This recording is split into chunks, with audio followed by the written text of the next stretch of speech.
Good morning, Daniel. It's Tuesday. Well, it's day, I don't know, of lockdown, hence the terrible facial hair and overgrown head hair. I know that you might not be doing your deep dive as a video, but given the content of this video, I figured it would be good to pay homage this way. So you and I agreed to do this deep dive thing.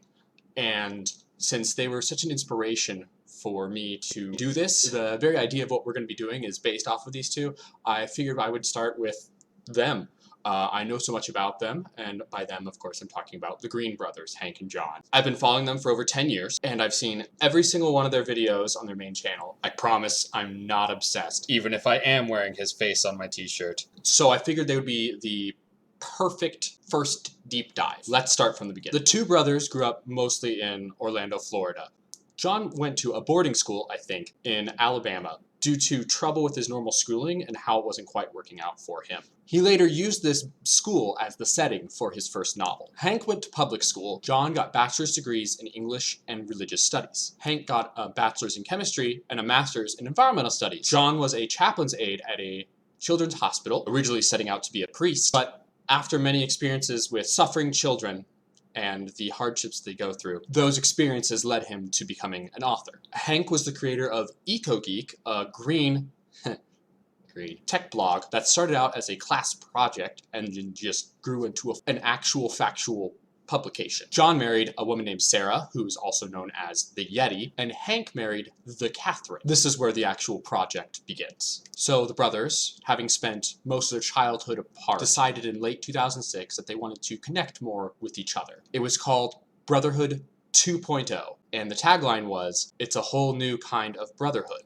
Note the typo here. It stayed for the entire year of Brotherhood 2.0. What they were going to do was cease all textual communications with each other and do video blogs every weekday back-to-back to each other in the vlog style of Zay Frank, who was another vlogger that they both really liked. There were some ground rules as well. One, each brother must upload a video to the other on the YouTube channel every weekday, save for some emergencies. Some being important here, because one time John's gallbladder burst and he missed a video, but more on that in a second.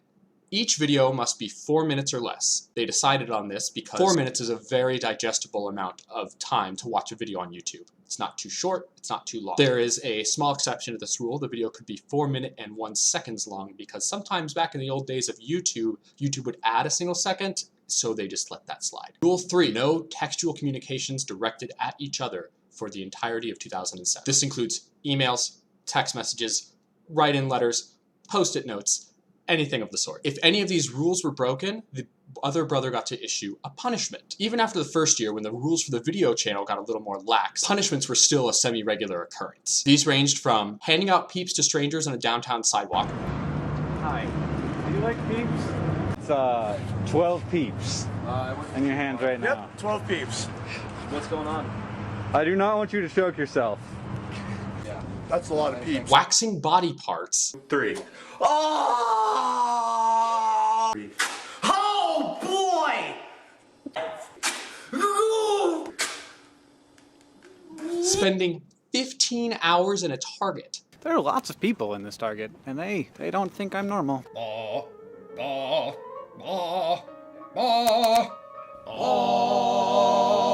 To making your own songs and playing them live at a bar. Cracker Jacks and cornflakes don't taste good together. Man who throws the Tetris piece. It felt pretty bad. It could have been worse. To licking a cat. But there's no one I know in Indianapolis who owns a cat. Just real quick. Hank, who was 26 years old at the time, was at a New Year's Eve party, sent out the following message to John to begin the project. Last night I sent you an email from a New Year's Eve party in Lake Tahoe. The email outlined our plans. Starting on January 1st, today, I will send you a video blog. Tomorrow, you will reply to that video blog. We will continue like this until the year is up. And thus Brotherhood 2.0 was born. Does that make us crazy? Probably. Originally, it was only the Green brothers' family and close friends, but as we know how viral things on the internet started out, especially around 2007 in the early days of YouTube, people caught on fast. They came up with a name for their followers, the Nerdfighter, because of an arcade game named Aerofighters that John once saw when he mistook the A for an N. At Nerdfighters! And as he says, they are nerds who fight. Is Nerdfighters a game about people who fight against nerds? Or is it a game about nerds who fight against other people? I've come to believe that Nerdfighters is a game about nerds who fight. Nerds who tackle the scourge of popular people. They established whereas normal people are made of tissue and bones and blood and organs, Nerdfighters are made entirely up of awesome. The opposite of awesome is suck, so Nerdfighters fight suck. A lot of the charm that ramped up the original following was punishments.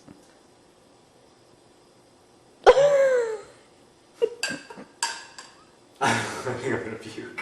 I'm never gonna say goodbye. I'm never gonna tell a lie and hurt you. Question Tuesdays. Good morning, Hank. It's Tuesday. It's Question Tuesday, and even though there's like 7,500 people watching me talk into my video camera, I am still going to answer as many of your questions as I can within 4 minutes. And educational videos. Good morning, Hank. It's Friday, October 26th. Today I'm going to discuss the political situation in Nepal while eating 5 sheets of toilet paper. Our story begins in 2001. Nepal is a constitutional monarchy. The country's in the middle of this civil war with all these Maoist rebels. And the crown prince wants to marry a girl.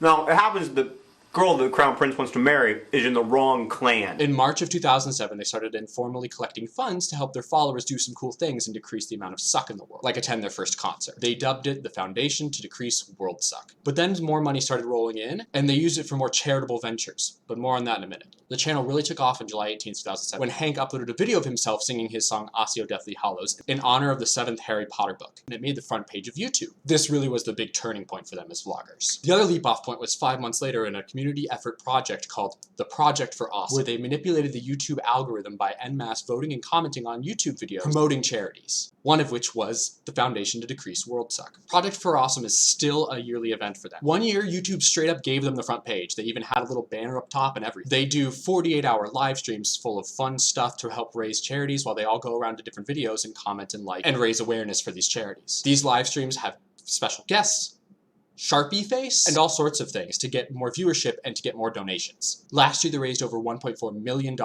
most of which went to Partners in Health to help reduce maternal mortality rates in Sierra Leone. After the Brotherhood 2.0 project ended, they switched things up a bit. They changed their schedule a few times, they had more punishments. And down. And up.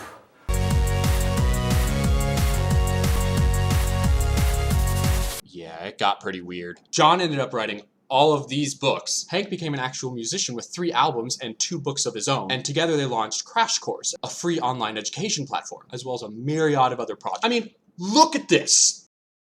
So Hank and John have been a constant in my life for over 10 years, and for the first deep dive, I was really hoping I could show you just how much awesome they are and how much they inspire me.